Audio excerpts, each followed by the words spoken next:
아멘. 오늘 봉독한 말씀을 가지고 조급한 다름질, 잠잠한 감찰이라는 제목으로 말씀을 함께 나누도록 하겠습니다. 요즘에 제가 체력을 좀 보충하고 키워보기 위해서 운동을 하고 있는데요, 두 가지 운동을 하고 있습니다. 그 중에 하나는 테니스입니다. 우리 원석 집사님에게 배워서 동네에 있는 아파트 클럽에서 30년 40년 운동하신 우리 큰 형님들과 일주일에 한 번 정도 운동을 하고 있습니다. 그런데 참 이상하죠? 우리 교회 옥상에서 원석 집사님에게 레슨을 받을 때는 공이 잘 맞아요. 그리고 운동이 되게 잘 됩니다. 모든 경기 윈블던 나가도 이길 것 같은 그런 느낌적인 느낌들이 들기도 합니다. 그런데요, 이상하게 게임만 들어가면, 코트만 들어가면 마음속에 이상한 생각이 올라옵니다.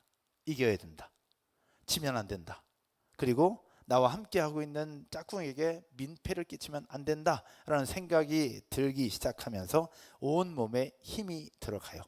그래서 공의 거리도 잘 안 맞고, 또 잘 쳐도 라인 밖으로 벗어나기도 하고 네트에 걸리기도 하고, 그렇게 마음이 조급해지면서 결국 온몸이 굳어지면서 제대로 경기가 안 풀리는 것들을 경험할 때가 있습니다. 여러분, 이제 3년 된 사람이 30년 된 분을 과연 이길 수 있을까요? 그냥 아예 마음 놓고 질 수 있다라고 생각하고 들어가면 괜찮을 텐데, 이제 3년 친 사람이 30년 치신 그 형님들을 이기려고 마음을 먹고 들어가니까 조급해지니까 시야가 좁아지고 몸도 마음도 거리도 안 맞게 되는 부분들을 종종 느끼게 된다는 거죠. 그런데 이런 부분들과 더불어서 또 하나의 운동이 있습니다. 또 하나의 운동은 자전거입니다. 새가족부 미팅하면서 우리 세민 집사님과 수아 집사님과 이야기하다가 자전거를 타고 자전거 동아리가 있다는 얘기를 듣고 저도 가입시켜 달라고 했습니다. 이 자전거 동아리에 속해 있는 분들은 조세민, 조세희, 이정호, 이은정, 이소아입니다. 그리고 저까지 딱 6명. 아무것도 안 해요. 딱 자전거 탄 기록만 올립니다. 그런데 피곤해도 자꾸 기록을 올리게 되고 타게 되고, 그래서 너무너무 좋아요. 이번 일주일간은 제 건강 이슈 때문에 못 탔는데 이제 오늘 저녁 내일부터 또 탈 건데, 자전거를 타기 시작한 첫날 크게 넘어졌어요. 아주 크게 넘어서 여기 다리 상처 났는데 제 아내 아직도 모릅니다. 제가 얘기 안 했어요. 못 타게 할까봐. 근데 제가 그 로드 자전거를 타고 발에 그 페달에 끼는 클립 슈즈까지 하고 타는데 오랜만에 타니까 익숙하지 않은 거예요. 근데 익숙하지 않은데 잘 타고 싶고 빨리 달리고 싶어서 냅다 구르다가 결국 넘어지고 말았던 거죠. 첫날 딱 그렇게 됐습니다.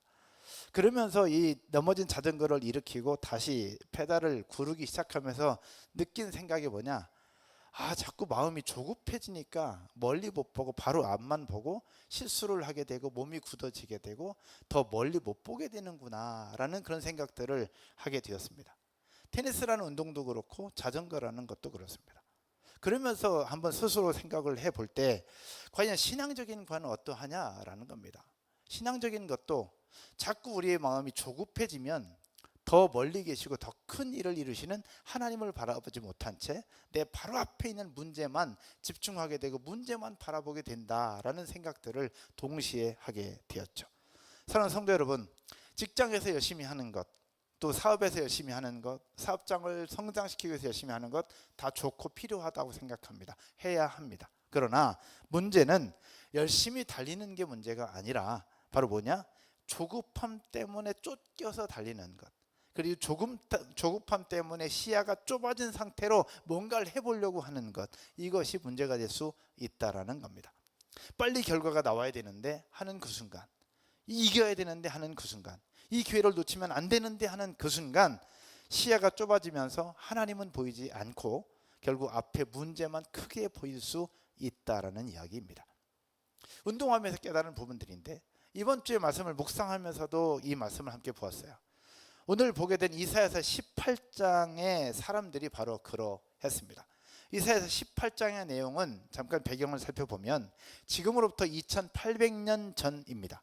강대국이었던 아수르가 세력이 점점 커가면서 무서운 속도로 세력을 확장하고 있었습니다. 그러다 보니 주변 나라들은 불안했고요, 또 주변 나라들은 사신들을 서로 보내면서 서로 동맹을 찾고 그 아수르를 견제하기 위해서 발버둥을 쳤던 시대가 이 시대였습니다. 그런데 이렇게 많은 나라들이 서로 살기 위해서 발버둥을 치고 소란스럽게 움직일 때 아무런 반응 없이 조용히 그 어떤 소리도 내지 않고 가만히 계셨던 한 분이 존재하는데, 그분이 누구냐? 바로 우리 주 하나님이셨습니다. 사람들은 빠르게 움직이고 분주하게 움직이는데 하나님은 잠잠히 계셨다라는 겁니다. 오늘 보면 4절의 말씀을 한번 보면서 말씀을 이어가겠습니다. 4절 다 같이 한번 보겠습니다. 온라인으로 예배하시는 분들도 읽겠습니다. 여호와께서 내게 이르시되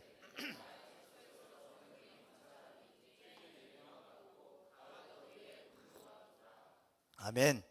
여호와께서 말씀하십니다. 이사야에게 내가 나의 처소에서 조용히 뭐함이? 감찰함이. 하나님께서 하나님의 처소에서 조용히 감찰하고 있다라는 겁니다. 조용히 감찰하다. 사람들은 다급한데 하나님은 흔들리지 않습니다. 인간은 조급하게 달리지만 하나님은 잠잠히 감찰하고 있다라는 겁니다. 그러면 사람들은 왜 이렇게 조급하게 움직이고 있는 걸까?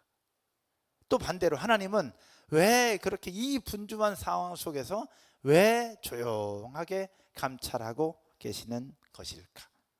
이 말씀을 가지고 함께 살펴볼 때에 저와 여러분의 상황도 한번 살펴보고 또 우리에게 주시는 하나님의 뜻이 무엇인가를 또 한번 살펴보는 오늘 이 아침이 되었으면 좋겠습니다. 첫 번째, 인간의 조급한 다름질입니다. 한번 해볼까요? 인간의 조급한 다름질.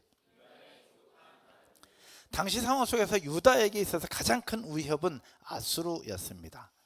유다, 이스라엘의 북방 지역에 있었던 강대국, 초강대국이 아수르였습니다. 그런데 이 아수르의 힘이 약해질 무렵쯤 됐을 때 남쪽에서 새로운 세력이 등장을 하게 되는데, 새로운 세력으로 급부상했던 족속이 바로 구스라고 하는 나라였습니다. 오늘 보면 1절 말씀 함께 보겠습니다. 구스라는 나라가 등장을 하는데, 슬프다 구스의 강 건너편 날개치는 소리 나는 땅이요. 구스가 얼마나 강대국으로 급부상하고 있는지를 이야기하고 있는 성경입니다. 당시 구스 세력은 이집트까지 영향력을 펼쳐가며 확대되고 있었는데요, 2절의 말씀은 그 구스가 당시 어떠했는지를 표현하고 있는데 2절 말씀 함께 한번 보겠습니다. 우리 다 같이 읽을까요? 갈대배를 물에 띄우고 그 사자를 수로로 보내며 이르기를 민첩한 사절들아 너희는 강들이 흘러 나누인 나라로 가되 장대하고 준수한 백성 곧 시초부터 두려움이 되며 강성하여 대적을 밟는 백성에게로 가라 하는도다. 이 구스라는 나라, 갈대배를 물에 띄우고 빠르게 움직였던 나라였습니다. 결국 이 나라는 장대하고 준수한 백성 곧 시초부터 두려움이 되고 강성하여 대적을 밟는 백성에게로 가는 그런 나라가 구스라는 나라였습니다. 강한 나라였고요, 군사력이 있는 나라였습니다. 그들은 갈대배를 타고 사절들을 보냈다고 성경은 이야기를 하고 있는데, 여기서 하나의 단어가 제 눈에 확 들어왔습니다. 그 단어는 바로 갈대배라는 표현이었습니다. 갈대배. 이 갈대는 파피루스라고 얘기하죠. 당시 나일강 주변에서는 파피루스 곧 갈대를 묶어서 배를 만들었는데요, 이 배가 가지고 있는 특징은 가볍고 빠르다는 것이었습니다. 가볍고 빨라서 사신들이 신속하게 이동할 수 있는 배였습니다. 사진 하나 준비했는데 볼까요? 이 갈대배가 어떻게 생겼느냐, 한번 사진 보면 이렇게 되어 있어요. 빠릅니다. 그리고 가벼워요. 이 당시에 구스 사람들이 갈대배를 타고 움직였다는 얘기는 뭐냐면, 이 갈대배를 타고 빠르게 움직이면서 세력을 확장하고 빠르게 움직이면서 자신들의 영향력을 펼쳤던 모습들을 표현하는데, 이 갈대배라는 표현으로 이것을 사용하고 있다는 겁니다. 그러면 당시에 유다 사람들은 어떠했느냐라는 겁니다. 유다 사람들은 북쪽에 있는 아수르가 점점 강했다가 점점 힘이 빠지고 있어요. 그리고 남쪽 나라에서 구스가 올라오고 있어요. 근데 이 아수르가 힘이 빠지기 시작할 그때쯤 남쪽 나라 구스 사람들이 갈대배를 타고 사절단을 보내서 유다 백성들에게 뭐라고 얘기하느냐, 우리와 동맹하자, 우리와 동맹해서 약해지고 있는 저 아수르를 물리치자라고 이야기를 하고 있는 겁니다. 중간에 끼어 있는 유다 백성들은 과연 어떻게 해야 될까? 무엇을 선택하고 누구와 붙어야 될까? 여러분, 무엇을 생각하고 누구와 붙어야 될까라는 거죠. 이 갈대배라고 하는 부분들은 바로 그때 사람들이 생각할 때 빠른 해결책이라고 생각할 수 있을 겁니다. 위기가 오니까 배를 띄우고 사신을 보내고 동맹을 찾았어요. 왜? 빠르게 움직이면 살 수 있을 것 같으니까요. 그 요청을 지금 유다 백성들에게 했던 겁니다. 근데 재미있게 이 갈대라는 표현이 성경 또 어디에 나오냐면 출애굽기 2장에도 나옵니다.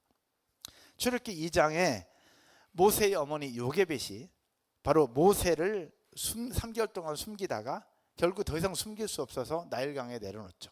내려놓을 때 만들었던 상자가 바로 갈대로 만든 상자였습니다. 그런데 그 갈대로 만든 상자를 타고 어디론가 급히 달려간 것이 아닙니다. 모세의 어머니 요게벳은 그 갈대로 만든 상자 안에 아들 모세를 넣고 하나님의 손에 맡기죠. 근데 재미있는 건 뭐냐? 똑같은 갈대입니다. 근데 구스 사람들은 그 배를 타고 조급하게 달려가는 배를 만들었고요. 이 어머니 요게벳은 하나님께 맡기는 상자를 만들었습니다. 똑같은 갈대인데 누구는 빠른 해결책과 빠른 뭔가를 위해서 갈대 배를 만들었고, 또 한 사람은 그 갈대로 상자를 만들어서 하나님을 신뢰하고 하나님께 맡기는 일을 해왔던 겁니다. 그러면 이 모습을 보면서 저와 여러분의 삶은 과연 어떠하냐는 겁니다. 우리 인생에도 이런 갈대배를 만들고 싶을 때가 있지 않습니까? 주어진 상황 속에서 뭔가 빠르게 해결하고 싶은 거예요. 우리 얼마 전에 우리 아들과 저와 아내와 한참을 이야기를 했습니다. 또 최근에 어떤 부모님께서 자녀들과 또 한참을 이야기했다고 합니다. 결국 자녀들의 인생을 보면서 우리는 조급한 거예요. 이랬으면 좋겠고, 지금은 이렇게 해야 될 것 같고, 이 문제는 해결돼야 될 것 같고, 이렇게 해야 될 것 같은데 그게 눈에 보이지 않을 때 우리는 자꾸 조급해지는 거예요. 사업을 할 때도 이거 해야 될 것 같은데, 이거 안 하면 놓칠 것 같은데, 지금 이 경제 상황 속에서 이거는 해야 될 것 같은데 라고 생각할 때가 있어요. 그렇지 않으면 자꾸 망할 것 같고 무너질 것 같은 두려움이 우리 속을 파고들 때가 있다는 거죠. 그럴 때 과연 우리는 무엇을 선택할까? 바로 그 순간에 갈대배를 만들 수 있다는 거죠. 당시 유다 백성들이 아수르가 무너지고 있고, 그럼에도 불구하고 아수르는 강대국이었어요. 그런데 구스에서 손을 잡자고 요청하고 있어요. 무엇을 할게요? 아수르에 붙어야 지금 이 위기를 모면할 수 있을까? 아니면 구스에게 붙어야 이 위기를 모면할 수 있을까? 결국 유다 백성들도 그 갈대배를 만들면서 자신에게 처한 그 위기를 벗어나려고 했던 부분들이 있다라는 겁니다. 사랑하는 여러분, 그렇게 마음이 급해지면 큰 거를 볼 수가 없어요. 마음이 급해지면 눈앞에 있는 것밖에 볼 수가 없고, 눈앞에 있는 것을 붙잡게 되면 결국 또 다른 실수를 유발할 수 있다라는 겁니다.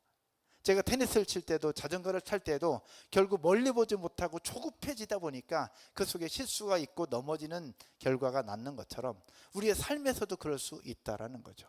사랑하는 여러분, 우리 상황 속에서 위기가 닥쳐오고 어려움이 닥쳐올 때에 눈앞에 있는 것 때문에 조급한 다름질이 아니라 더 큰 일을 이루실 하나님을 바라보고 그 하나님 앞에 묻고 하나님을 찾을 수 있는 저와 여러분 모두가 되기를 주님의 이름으로 축원드립니다. 그래서 시편 121편 기자가 이렇게 고백을 합니다. 내가 산을 향하여 눈을 들리라. 나의 도움이 어디서 올꼬. 그러면서 바로 2절에 이렇게 고백하죠. 다 같이 읽겠습니다. 나의 도움이 천지를 지으신 여호와에게서로다. 아멘. 할렐루야. 여러분, 조급함은요, 내 바로 앞에 있는 것을 보게 합니다. 그러나 믿음은 눈을 들어서 하나님을 보게 하죠. 여러분, 중요한 결정이 있으십니까? 중요한 결정을 앞두고 있을 때 갈대배부터 찾지 말고, 갈대배를 만들지 말고 더 큰 일을 이루실 하나님을 신뢰함으로 하나님을 찾는 여러분 모두가 되기를 주님의 이름으로 축원드립니다. 이번 주에 조직검사를 하고 결과를 기다리고 있는 집사님께서 그 얘기를 하시더라고요. 새벽기도 오셔서 새벽기도 끝나고 나서 함께 통화할 때 그 말씀하셨어요. 검사를 해야 되고 큰 일을 앞두고 나니까 딱 먼저 드는 생각이 병원 어디부터 가지? 어떤 의사를 만나야 되지? 누구한테 전화해야 되지? 그것부터 생각이 드더라는 거죠. 어쩌면 그런 부분들이 우리 속에 있는 또 다른 갈대배일 수도 있다라는 거죠. 그러나 계속해서 매일같이 새벽 기도하면서 그 집사님께 이런 고백하셨어요. 오기 전까지는 누구한테 전화해야 되지? 어느 병원 가야 되지? 어떤 의사를 만나야 되지? 검색하고 계속 챗GPT 물어보고 계속 그랬는데 새벽 기도하고 돌아갈 때는 아니야. 내 인생의 주관자는 하나님이시오니 하나님께 내가 맡길 거야. 그 순간에 마음이 너무너무 평안해졌다라고 고백하시더라고요. 할렐루야. 우리의 도움은 하나님에게로부터 시작된다는 사실들을 기억하고 그 하나님을 신뢰함으로 나아가는 저와 여러분 모두가 되시기를 주님의 이름으로 축복합니다. 두 번째는요, 하나님의 잠잠한 감찰입니다. 인간의 조급한 다름질과 달리 하나님은 잠잠히 감찰하고 있다라는 것이죠. 오늘 보면 4절의 말씀을 한 번 더 볼까요? 4절 말씀 보면 이렇게 기록을 합니다. 여호와께서 내게 이르시되 내가 나의 처소에서 조용히 감찰함이 쬐이는 일광 같고, 일광이 뭐예요? 일광이 뭘까요? 너무 어렵게 생각 안 해도 돼요. 햇빛입니다. 햇빛. 굉장히 신학적인 그런 게 아니에요. 그냥 일광은 햇빛입니다. 햇빛. 그리고 가을 더위에 운무 같도다. 운무가 뭐예요? 구름덩어리. 결국 구름덩어리로부터 뭐가 내려와요? 이슬이 내려오고 비가 내려오잖아요. 결국 하나님의 감찰함이 쬐이는 햇빛 같고 가을 더위에 뭉쳐있는 구름덩어리 그리고 밤에 내리는 이슬과 같다라고 말씀하고 있는 겁니다. 사람들은 열심히 뛰어다니고 분주하게 움직입니다. 갈대배를 만들고 이 사람과 동맹을 맺고 사신들을 보내고 살기 위해서 발버둥을 치는 그 틈에 하나님은 절대 뛰지 않으세요. 그냥 잠잠히 감찰하고 있다라는 겁니다. 왜냐? 하나님은 급할 것이 없거든요. 모든 일의 주관자 되시고 모든 일을 다 알고 계시기 때문에 하나님은 급할 것이 없어요. 그래서 잠잠하게 감찰하시며 보고 계셨다라는 겁니다. 여기서 잠잠하게 감찰했다는 표현이 바로 뭐냐? 그냥 가만히 계신다는 뜻이 아닙니다. 가만히 계신다는 뜻이 아니라 잠잠히 감찰했다는 것은 무엇을 얘기하고 있느냐? 오늘 본문에서 정확하게 얘기를 해주고 있어요. 조금 아까 봤던 것처럼 하나님의 감찰함이 무엇과 같다? 내리쬐는 일광과 같다. 햇빛과 같다는 거예요. 또 하나 가을 하늘의 운무와 같다.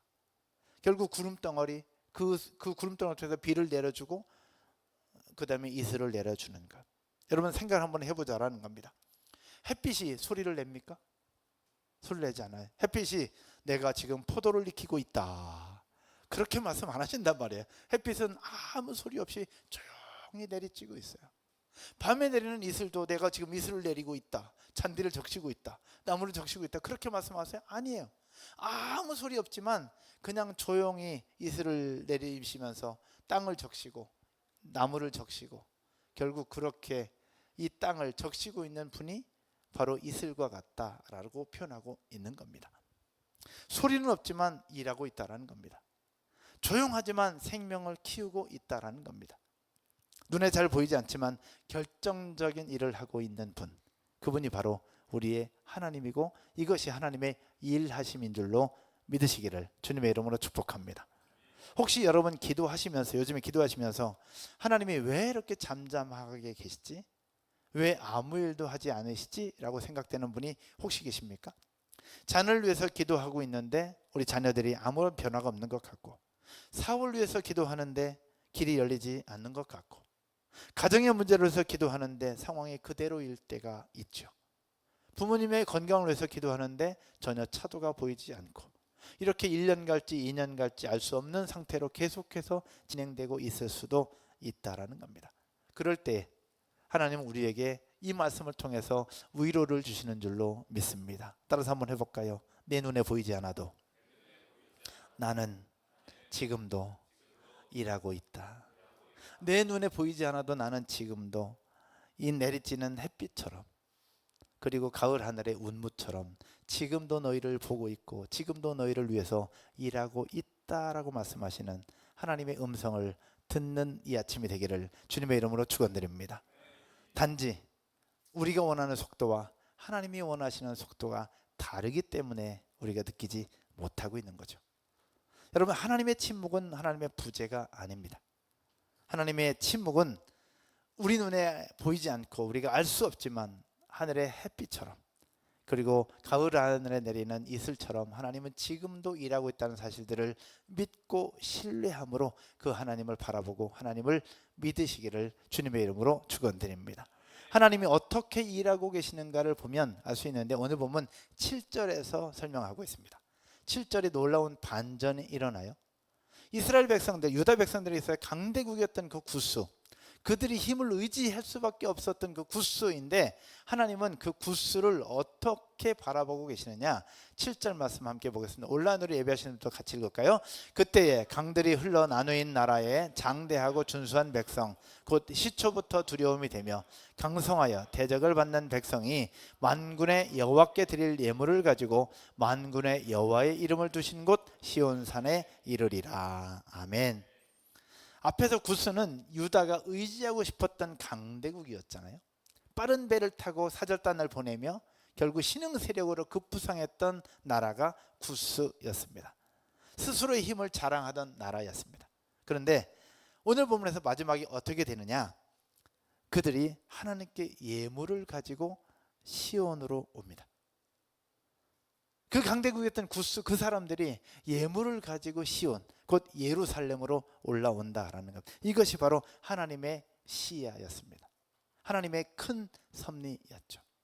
당시 유다 백성들은 당장 아수르를 어떻게 막을지의 시야가 갇혀서 구스를 자신의 안위를 위한 도구로만 생각을 했던 거예요. 그렇죠? 자신의 안위를 위한 도구로만 생각을 했던 구스였어요. 그런데 하나님은 이 구스를 어떻게 사용하시느냐, 더 멀리 보고 계시면서 결국 구스를 하나님의 구원의 대상으로 보고 계셨던 겁니다. 결국 그래서 그들이 예루살렘으로 예물을 가지고 하나님을 예배하러 오는 그날까지 하나님은 꿈꾸고 있었던 거예요. 그래서 얘기하는 거예요. 시온산에 이르리라. 앞으로 그렇게 될 것이다 라는 거죠. 앞으로 그렇게 될 것이다. 결국 우리의 시각과 하나님의 시각은 완전히 다르다는 겁니다. 그러면 우리의 모습을 한번 다시 돌아보자는 겁니다. 우리의 주변 상황들 속에서 우리는 사람을 대하고 뭔가를 대할 때 우리는 바로 앞에 있는 것만 우리는 생각을 할 때가 많습니다. 내 문제를 해결해 줄 수 있는가? 그렇지 않는가? 이 문제를 회복할 수 있는가? 그렇지 않는가? 우리는 그거로 볼 때가 너무 많아요. 그러나 하나님의 시선은 다르다는 겁니다. 이 장면을 보는 것처럼 마찬가지. 사람을 바라볼 때도 우리는 이 사람이 우리에게 도움이 될 것이냐, 그렇지 않을 것이냐, 과연 나와 어떤 관계를 이룰 것이냐, 거기에 관심을 갖고 있다면 하나님은 그렇게 보지 않으세요. 뭐라고 보느냐? 이 사람도 내가 사랑하는 백성이다. 이 사람도 나의 사랑하는 나의 영혼이고 나의 자녀다라고 말씀하시는 하나님의 시선을 배워가고 또 믿게 되기를 주님의 이름으로 축원드립니다. 우리는 문제를 보지만 하나님은 사람을 보고요. 우리는 오늘을 보지만 하나님은 다음 세대를 보고 계십니다. 우리가 자이 아파트에 세우는 와우 라운지 한번 딱 해놓고 생각해 볼 때 우리가 굳이 할 이유가 있냐라는 거죠. 우린 지금도 열심히 하고 여기서 충성 다하면 돼요. 최선을 다하면 됩니다. 그런데 왜 우리에게 이렇게 작은 교회가 그 큰 일을 하도록 하시며 왜 그런 꿈을 꾸게 하셨는가? 저에게 주신 꿈인 것 같지만 관 여러분 모두에게, 우리 교회에게 주신 꿈이라고 저는 믿습니다. 할렐루야. 그 일들을 왜 하게 하실까? 우리는 이걸 바라보지만 하나님은 이게 아니라 더 큰 일을 바라보고 더 위대한 일을 계획하시는 분이 하나님이신 줄로 믿습니다. 이번 국내 선교도 마찬가지라는 겁니다. 굳이 여기서만 열심히 하면 되지 굳이 거기까지 갈 필요가 있냐는 거죠. 그것도 충청도, 경기도도 아닌 충청도, 논산, 부여, 서천 그쪽에, 이제는 강원도까지 굳이 우리가 거기까지 갈 이유가 없다라는 겁니다. 그러나 그건 우리의 시각이고 하나님의 생각과 하나님의 계획 속에서는 우리가 알지 못하는 더 큰 일을 이루시는 분이 하나님이시기에 우리가 거기에 반응하고 순종하는 것, 그럴 때 저와 여러분을 통해서 우리 교회를 통해서 놀라운 하나님 역사들을 이루어 가실 줄로 믿습니다. 이것이 바로 하나님의 일하심인 거죠. 하나님의 계획은 우리보다, 우리의 조급함보다 훨씬 더 크고요, 훨씬 더 넓고 훨씬 더 깊다는 사실들을 기억하고 그 하나님을 변함없이 신뢰할 수 있기를 주님의 이름으로 축복합니다. 여러분 아멘이시죠? 말씀이 결론을 맺으려고 합니다. 조금 전에 7절에서 봤을 때 구스 사람들이 시온산으로 예물을 들고 하나님을 예배하러 올 거다라고 말씀을 하셨잖아요. 그리고 나서 수백 년이 흐릅니다. 수백 년이 흘러서 기가 막힌 내용들이 신약성경 사도행전 8장에 등장을 합니다. 사도행전 8장에 아주 흥미로운 장면들이 등장을 하는데요. 한번 성경 보겠습니다. 사도행전 8장 26, 27, 28절입니다. 여러분 한번 읽겠습니다. 올라누리 예배하시는 분들도 같이 할까요? 주의 사자가 빌립에게 말하여 이르되 일어나서 남쪽으로 향하여 예루살렘에서 가사로 내려가는 길까지 가라 하시니 그 길은 광야라. 주의 사자가 빌립 집사에게 이야기를 합니다. 일어나서 남쪽으로 향해서 예루살렘에서 가사로 가는 길로 가라. 그 길은 광야라. 빌립 집사가 주의 사자의 말씀에 순종을 해서 내려가요. 가다가 누구를 만나느냐? 27절입니다. 같이 읽을까요? 27절. 일어나 가서 보니 에디오피아 사람 곧 에디오피아 여왕 간다게의 모든 국고를 맡은 관리인 네시가 예배하러 예루살렘에 왔다가, 그 길에서 누굴 만나냐? 에디오피아 사람을 만나요. 에디오피아가 바로 구스 땅입니다. 구스 땅에 있는 그 사람을 만나. 그 사람이 누구냐?